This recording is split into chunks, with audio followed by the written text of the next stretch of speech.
do Salmo 50, no versículo 15, será o foco da nossa mensagem, as oportunidades dos tempos difíceis. No entanto, apesar do nosso foco e da nossa mensagem no seu eixo central, na sua base, no seu alicerce, nos seus fundamentos, na nossa temática, ser voltada para o versículo 15, eu quero dizer que você terá uma oportunidade também de conhecer o contexto do que representa e de como foi escrito, em que momento, em que situação é feita essa afirmação aqui do versículo 15. Você vai entender isso hoje e nós queremos então chamar a sua atenção para este tema, as oportunidades dos tempos difíceis. O versículo 15, que já foi lido, mas eu quero ler aqui com você que entrou depois, que diz assim, olha o que diz: então clame a mim em tempos de aflição, eu os livrarei e vocês me darão glória. Numa outra versão diz: invoca-me no dia da angústia, eu te livrarei e tu me glorificarás. Então nós vamos a partir desse texto, dessa compreensão, nós queremos então conversar nessa noite, expor nessa noite acerca desse tema, as oportunidades dos tempos difíceis. Poderíamos pensar em diversas oportunidades que os tempos difíceis nos proporcionam ou nos exigem. Quem sabe, às vezes é uma oportunidade, é uma promoção. Às vezes vem em forma de imposição, de exigência. Não importa. Os tempos difíceis, eles geram, eles produzem, eles nos traz oportunidades. A palavra crise, no idioma chinês, quer dizer oportunidade. Olha, nós estamos vivendo um tempo de crise mundial, inclusive que tem origem na China. E os chineses, na sua esperteza ou expertise, então tem na crise uma oportunidade, inclusive, de fazer crescer a sua economia. Mas nós não vamos então discutir sobre isso hoje à noite. Mas eu queria chamar a sua atenção para o que o Salmo 50 nos apresenta. Em que contexto Deus diz: invoca-me no tempo da angústia, eu te livrarei e tu me glorificarás. Aqui é um salmo de Asaf. E o salmista, de modo bastante habilidoso, ele desenvolve então aqui a incumbência de expor o externalismo e a hipocrisia da adoração do povo de Israel. Versa nesse viés. Aqui num estilo bem característico das denúncias e das exortações proféticas, o salmista está dizendo que Deus está repreendendo o seu povo, porque o seu povo está sendo infiel à aliança feita com ele. E o salmista aqui, Deus através do salmista, está mostrando de que aquele povo está apresentando a sua característica de religiosidade em dissonância e discordância com o padrão, com o que é estabelecido, com o que é vontade de Deus. O salmista, ele profere aqui de forma bem clara uma acusação extremamente severa contra aqueles que estão ofertando, que estão apresentando sacrifícios e estão andando de acordo com os seus termos, com as suas formas, com o seu jeito e o seu estilo, e não estão sendo sinceros, então, à vontade, o padrão e a aliança de Deus. Para resumir tudo isso, o cenário aqui é o seguinte: é um cenário de julgamento, onde apresenta a primeira figura, que é exatamente de Deus, que se apresenta como juiz. E o salmista aqui, ele declara que Deus, sendo o juiz, o julgador, mas ele está prestando e está fazendo uma acusação contra o seu povo. Veja que a acusação aqui está partindo do próprio juiz, que é o próprio Deus. Diria, o supremo juiz, ele faz duas acusações, que podem ser resumidas em duas palavras, inclusive palavras com a letra R. A acusação é de ritualismo religioso e é uma acusação também de rebelião da parte do povo. Então, nesse cenário de julgamento, há o juiz e há uma intimação. Se você pegar o versículo 1 até o versículo 6, e principalmente o versículo 1 e versículo 6, Deus está intimando a humanidade para o julgamento do seu povo, que é Israel. Há também aqui no versículo 2 e no versículo 3, há o esplendor, exatamente, que brilha, que é do juiz, que é o Deus, o esplendor glorioso, que se aproxima, inclusive, do seu povo, com manifestações como de trovões. Esse é o cenário.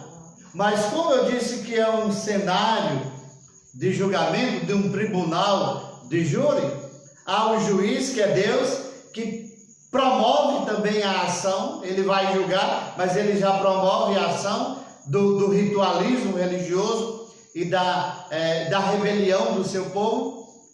E há um réu. Quem está sentado na cadeira do réu nesse tribunal de júri é o povo de Israel. No versículos 4, 5 e 7 do Salmo, diz isso. Aqui, o povo de Israel é intimado a comparecer perante o juiz. Olha como é interessante nessa cena desse tribunal de júri. Está lá Deus, que promove, que faz, que é o autor da ação. O oficial, diríamos assim, de justiça é o salmista. Quem está sentado na cadeira do réu é Israel, o povo de Deus, por quebrar uma aliança, por não estar andando de acordo com os padrões legais da legalidade da lei de Deus. E há então as nações, os povos sendo convocados para presenciar. E nesse tribunal de júri, então, acontece o julgamento. E nesse julgamento há o pronunciamento. O pronunciamento da expresso de Deus aqui.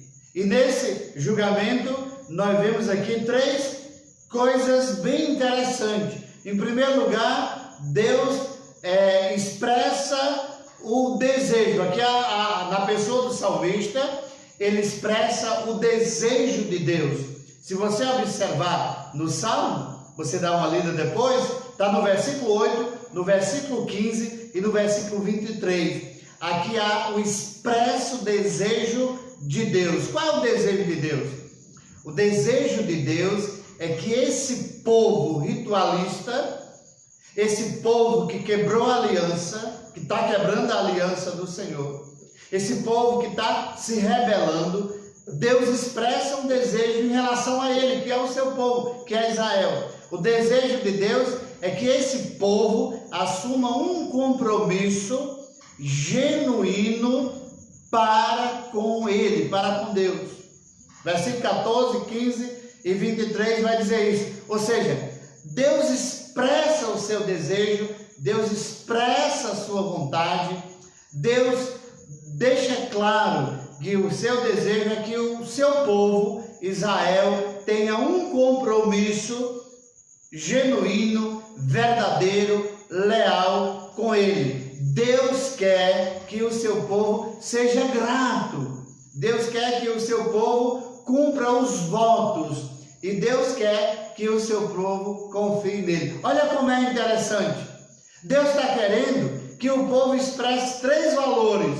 O valor da gratidão, o valor, então, dos votos em relação ao compromisso com a sua lei e a confiança. Ou seja, Deus quer que o contrato seja celebrado mediante o seu desejo, a sua vontade, de gratidão, de votos cumpridos e de confiança. Esse é o desejo numa aliança de compromisso com Ele. Esse é o desejo de Deus. Segundo lugar, Deus também, através do salmista, deixa claro, dos versículos 16 aos versículos 21, que Deus despreza. Deus expressa também o seu desprezo para com um comportamento, para uma conduta que o povo está tendo, que é exatamente da religiosidade vazia, e em segundo lugar, da rebelião do povo que quebra a aliança. E tem uma outra coisa bem presente nos nossos dias. Deus despreza a religiosidade vazia, essa é a sua acusação. Em segundo lugar, Deus despreza a rebelião do povo e a quebra da aliança, é a segunda acusação, que está ligada ao princípio da legalidade. E Deus, dentro dessa denúncia, que envolve tanto a primeira acusação quanto a segunda acusação, Deus está dizendo que eles estão com linguagem, com fala, com pronunciamento e com comportamento tolo. E isso envolve tanto as relações na vertical como na horizontal. Deus está dizendo que o povo está falhando no seu relacionamento com Deus e também no relacionamento com o seu semelhante, de maneira que esse povo está violando a lei que é resumida no Novo Testamento, que é amar a Deus sobre todas as coisas e ao teu próximo como a si mesmo. Veja como é o contexto do Salmo 50. Além do desejo expresso, além do salmista dizer que Deus despreza, há também aqui uma declaração de Deus. Qual é a declaração? No versículo 22, ele diz: considerai. Então, ele está mandando considerar. Então, é dentro deste contexto que o supremo juiz, o Deus de Israel, em relação a Israel e em relação a nós hoje, o supremo juiz oferece a solução. A solução se encontra no versículo 22 e no versículo 23, se você pode me acompanhar, mas eu tratarei isso lá na conclusão da nossa mensagem. Então, baseado nisso que você já aprendeu, que a cena é de um tribunal de júri, onde tem um juiz, Deus, onde tem um réu, Israel, e onde acontece, então, a convocação de forma profética para esse julgamento, onde Deus expressa claramente que a sua denúncia está ligada à ritualidade da religiosidade vazia e também da rebelião do povo. Nesta noite, eu quero apresentar o meu propósito de forma clara, trazendo para a minha realidade, para a sua realidade, para a nossa realidade, e para a realidade dos nossos dias, pensando nesse tema, as oportunidades dos tempos difíceis.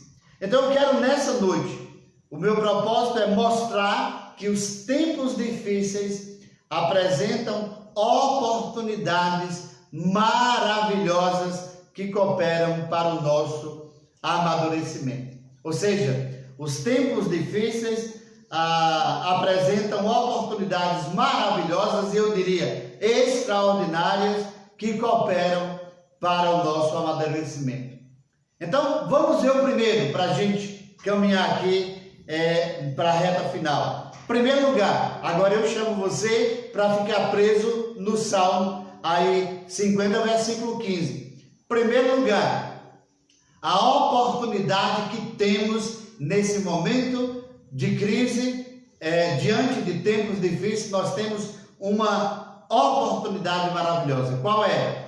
Erguer a voz e invocar o nome do Senhor. Então é a primeira grande verdade.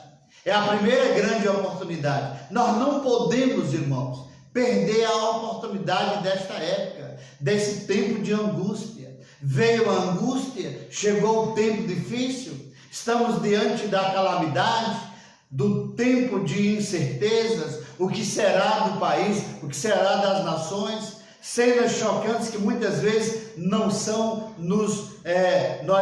chegam ao nosso conhecimento, somente aqueles que investigam, como no Equador, que tem acontecido mortes, tempos de dificuldade, de angústia. Então eu queria conclamar, eu queria chamar a você a prestar atenção no que o Salmo está dizendo, que o próprio Deus está falando: invoca-me no dia da angústia. Nessa versão que eu estou lendo diz: clama-me no tempo de aflição. Veja que quem está dando essa palavra de ordem aqui é o poderoso Deus, o Senhor Deus.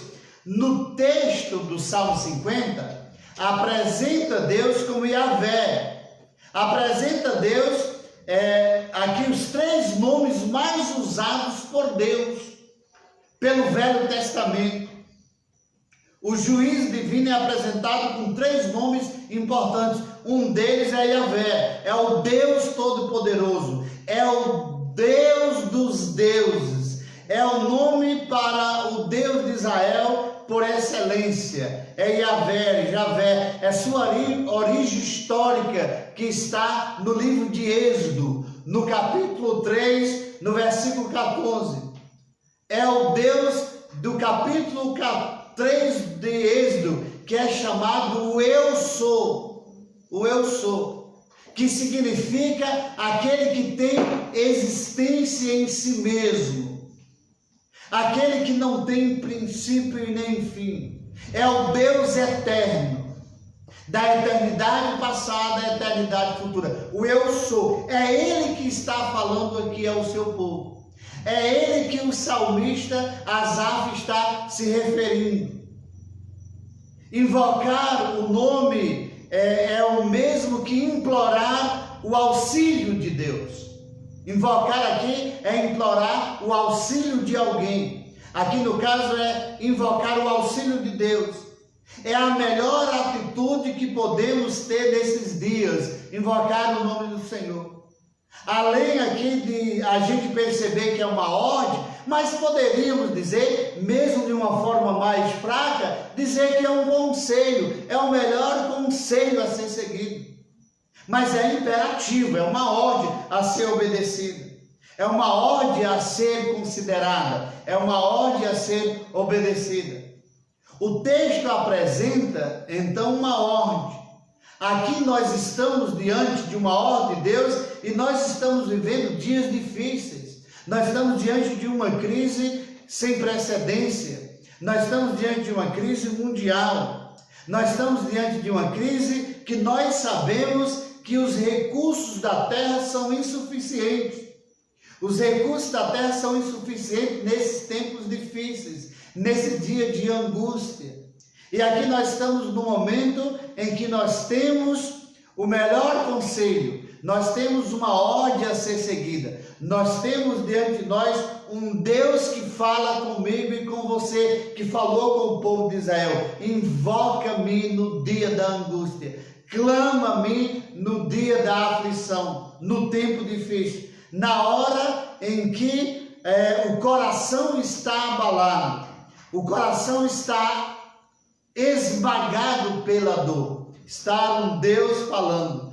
Precisamos voltar a nossa visão, o nosso olhar para cima e fazer uma pergunta. A pergunta é: de onde me virá o socorro? Esta é uma pergunta invocatória, é uma pergunta intercessória, é uma pergunta daquele que quer a resposta de Deus. E Deus lá de cima, então, dá a resposta através do salmista, que diz, dar a consciência e a certeza, e afirma: o meu socorro vem do Senhor, que fez os céus e a terra. Eu diria, meu querido e amado irmão, é a garantia que o socorro vem do Senhor, que fez o céu e fez a terra.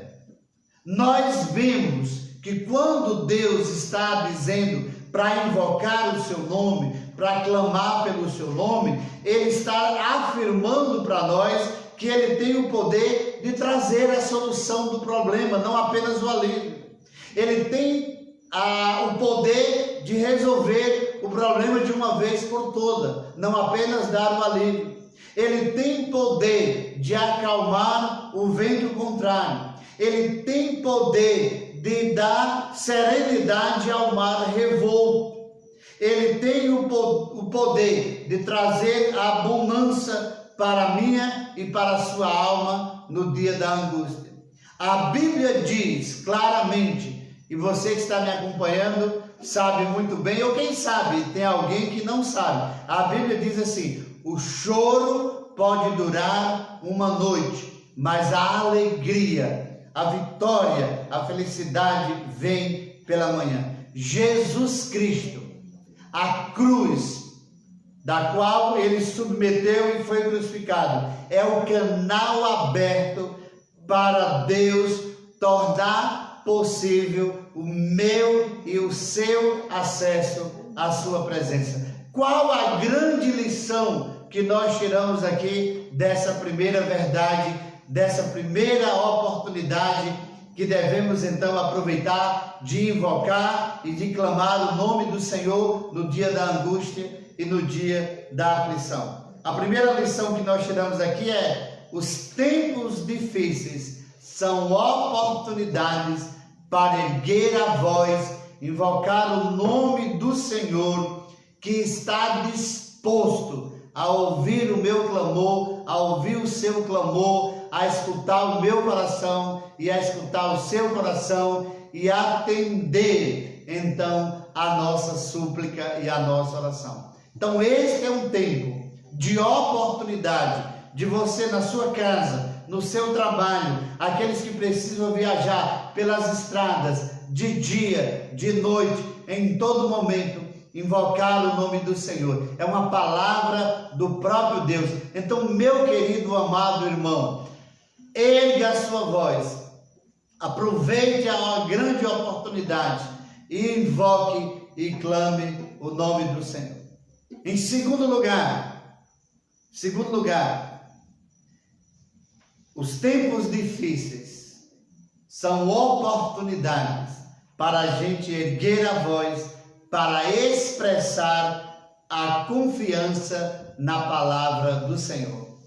Você pode estar pensando de que essa segunda afirmação é uma repetição da primeira. Não. Em primeiro lugar, eu falei erguer a voz para clamar, para invocar o nome do Senhor no tempo difícil, no dia da angústia e no dia da aflição. Em segundo lugar, eu estou dizendo você erguer a sua voz para expressar, que todos saibam ao seu redor, na sua rede social, do outro lado do mundo. Use todos os canais para você erguer a sua voz, cantando, falando, gravando vídeos, áudios, escrevendo, dizendo para todos, expressando a sua confiança na palavra do Senhor. O versículo 5 é muito claro. Em primeiro lugar diz, invoca-me no dia da angústia. E sabe o que é a palavra seguinte? Ele diz,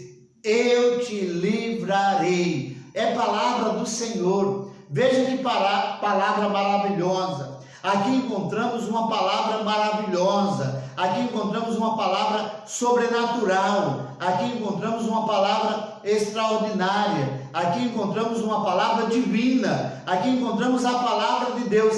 É Ele que está dizendo, eu te livrarei. Não é o pastor, não é a igreja. Está registrado na Bíblia. Mas mesmo então, aqui, às vezes tem uma palavra bíblica que foi alguém que diz, um ímpio que diz. Por exemplo, há uma palavra na Bíblia que diz o ímpio no seu coração, não a Deus. É um registro da palavra de um ímpio. Não, aqui é um registro da palavra pronunciada pelo salmista, afirmando ter sido Deus que disse, eu te livrarei. É Deus que está dizendo para mim e para você. Portanto, se Ele está dizendo que vai me livrar, eu preciso acreditar nisso. Se é Ele que está dizendo, eu tenho que entender como uma palavra maravilhosa, como uma palavra extraordinária, como uma palavra sobrenatural, como uma palavra divina, como uma palavra de Deus. É uma garantia maravilhosa. Aqui está uma das garantias absolutas da constituição de Deus, da palavra de Deus. Veja que não é uma garantia relativa, como nós temos os direitos e garantias fundamentais na nossa Constituição. Essa garantia está na Constituição divina e ela é absoluta. É uma garantia maravilhosa. Eu te livrarei.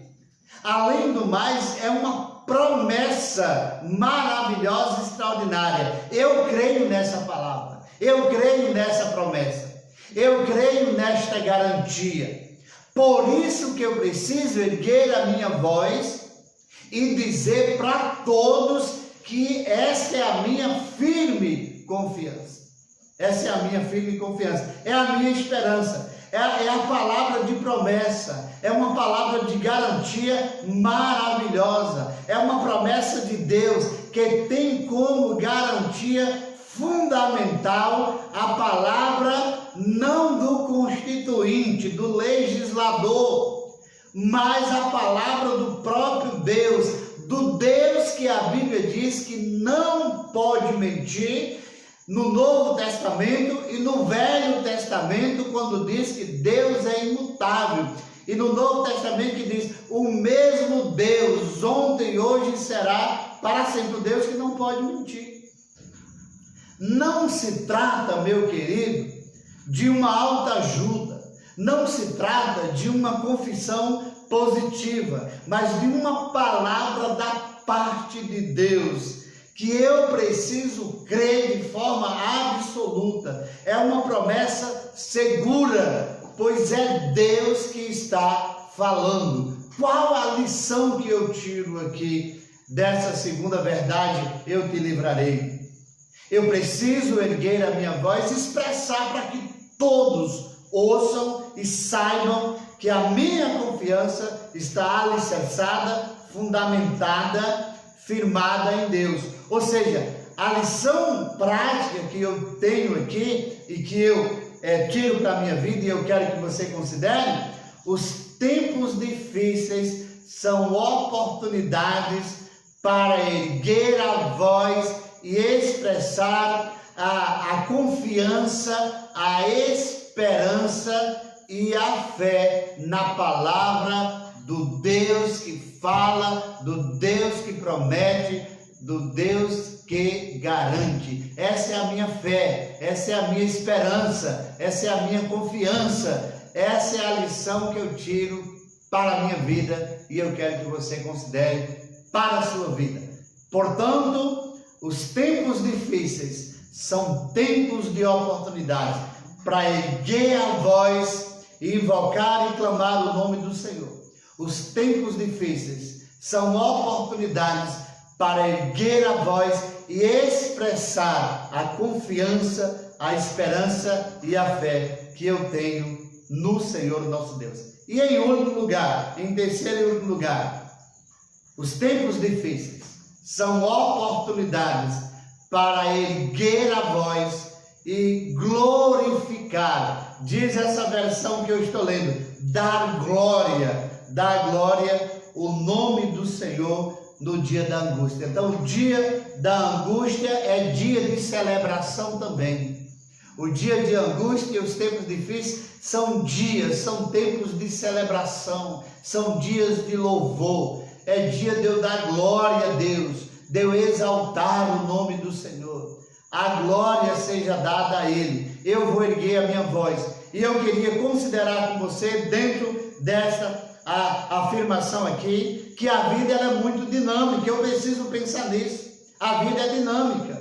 Como é constituída a vida? Primeiro, nós entramos na vida chorando. Quando nascemos, choramos. E durante toda a nossa existência, temos experiências dolorosas. A nossa via, a via da vida é uma via dolorosa. Como é constituída a vida? De choro, de alegrias, de noites e de dias. Trilhamos os vales e subimos nos montes. Temos frios, temos calor. Cruzamos as estradas da vida intercalando os montes das vitórias, mas os vales das derrotas. Portanto, a vida é constituída de alegrias e felicidades, mas também de choros e de lágrimas. Isso é a dinâmica da vida. O dia da angústia chega e bate na nossa porta. Quantas vezes a derrota, a tristeza, a notícia ruim, triste, que nos faz chorar, bate na nossa porta. Esse é o dia da angústia.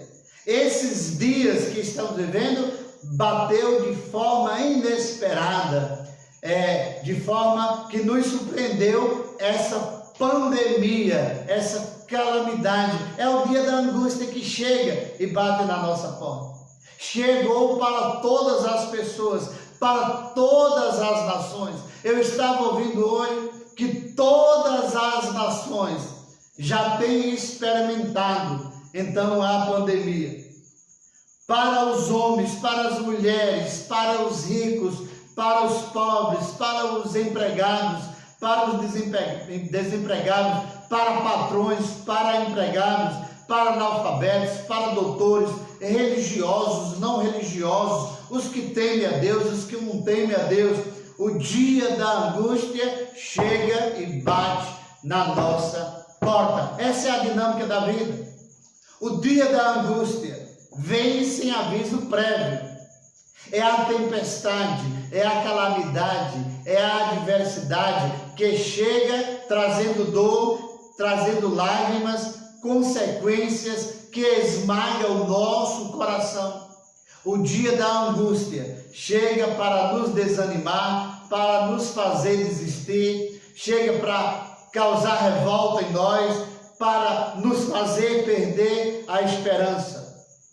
Mas eu diria que o dia da angústia, de acordo com o texto sagrado, com a palavra de Deus, com esse aviso para o povo de Israel e que serve para nós hoje, é um dia, é um tempo, é um momento que nós podemos erguer a nossa voz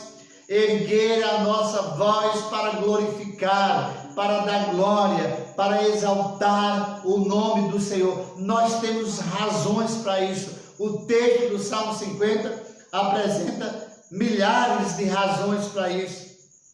Aqui nós vemos no Salmo, inclusive no versículo 15, diz: invoca-me no dia da angústia, clama-me no dia da aflição, eu os livrarei, eu te livrarei, e vem o resultado, e tu me glorificarás. Está dizendo que esse é o tempo de ensaiar para o louvor. Esses dias difíceis é tempo de ensaio, de louvor, para que a gente possa celebrar nos dias maravilhosos que virão pela frente. E até esse tempo aqui na vida é tempo de ensaio, para a gente celebrar o nome do Senhor por toda a eternidade. Então, meu querido, existe um resultado maravilhoso que o próprio Salmo apresenta. Existe uma resposta maravilhosa da parte de Deus: tu me glorificarás. É o resultado, é a resposta de Deus. Existe uma consequência maravilhosa: tu me glorificarás, me dará glória. Veja que esse tempo é um tempo de adoração, é um tempo em que a melhor atitude é a adoração, é a atitude mais certa, a adoração do nome do Senhor. Nesse tempo difícil é imprescindível a adoração ao Senhor, da nossa alma se extravasar, é um tempo de brotar das nossas almas torrentes de gratidão e de ações de graça. Quando nós adoramos a Deus, estamos reconhecendo de que Deus é o Senhor. Quando nós adoramos a Deus, estamos reconhecendo de que Deus é a razão da nossa existência. Quando nós adoramos a Deus, estamos dizendo de que Deus é a razão da nossa vida. Quando nós adoramos a Deus, estamos fazendo com que as nossas almas sejam torrentes de celebração, de louvor, onde brota então rios de ações de graça para o engrandecimento do Senhor, para a edificação da igreja, para a salvação de vidas, para o encorajamento do corpo de Cristo. Veja que é Deus que está dizendo: e tu me glorificarás. Veja que é Deus que está dizendo que vocês me darão glória. Ou seja, Deus está dizendo: tu me honrarás, ou me honrarás nos tempos difíceis.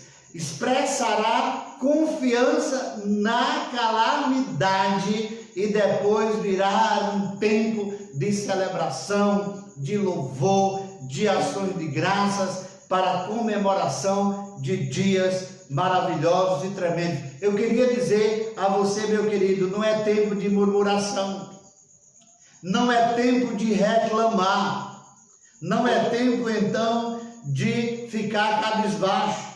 A reclamação não é a atitude mais certa para os tempos difíceis, mas a adoração. Aqui o Senhor está dizendo: tu me glorificarás. É palavra de Deus. Eu preciso olhar para esta orientação de Deus. Eu preciso considerar essa promessa de Deus. Eu preciso olhar para o que Deus está dizendo. Eu diria para você nessa noite: é o remédio constitucional da Constituição de Deus, da Constituição divina, das leis divinas. Eu diria, é o remédio constitucional que Deus apresenta. O remédio qual é? Arrependam-se, louvem, assumam um compromisso comigo e esteja em adoração do meu nome. É isso que Deus está dizendo para mim e para você.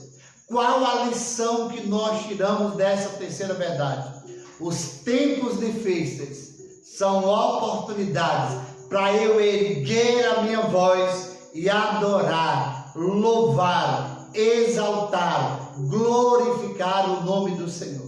Meu querido, eu queria concluir nessa noite dizendo que a palavra de Deus neste salmo, esse salmo que você tem aqui diante de você, aí na sua casa, ou que está me escutando e ouvindo, a palavra de Deus aqui segue a forma tripartida, que podemos traduzir em três partes. Primeiro, invoca-me. Então erga a sua voz e invoque o nome do Senhor. Eu preciso entender que porque essa é a melhor atitude nos tempos difíceis. Essa é a atitude que eu vou seguir, porque é a palavra de Deus. Porque os tempos difíceis são oportunidades para eu erguer a minha voz e invocar e clamar pelo nome do Senhor, o Deus que está pronto a escutar a minha voz, escutar o meu clamor, ouvir a minha oração e enviar a sua resposta. Segundo lugar, nesta afirmação eu te livrarei, eu preciso entender e eu preciso compreender de que confiar nessa palavra será a minha melhor atitude. Os tempos difíceis são oportunidades para erguer a minha voz e expressar a minha confiança, a minha esperança e a minha fé que está firmada na palavra do Senhor. Foi Ele que disse: eu te livrarei. E a terceira afirmação: tu me glorificarás. É a palavra de Deus. Eu preciso olhar para esta orientação e entender que os tempos difíceis são oportunidades para eu erguer a minha voz e expressar confiança, esperança e fé na palavra e na promessa de Deus. Portanto, eu queria finalizar dizendo que nessa cena, nesse cenário de um tribunal de júri que apresenta o juiz que não está querendo julgar, mas está querendo reconciliar o seu povo consigo, que apresenta um réu, que é o povo de Israel, e aqui eu me coloco nessa posição, e você está nessa posição. É tempo de arrependimento e de receber a absolvição do processo.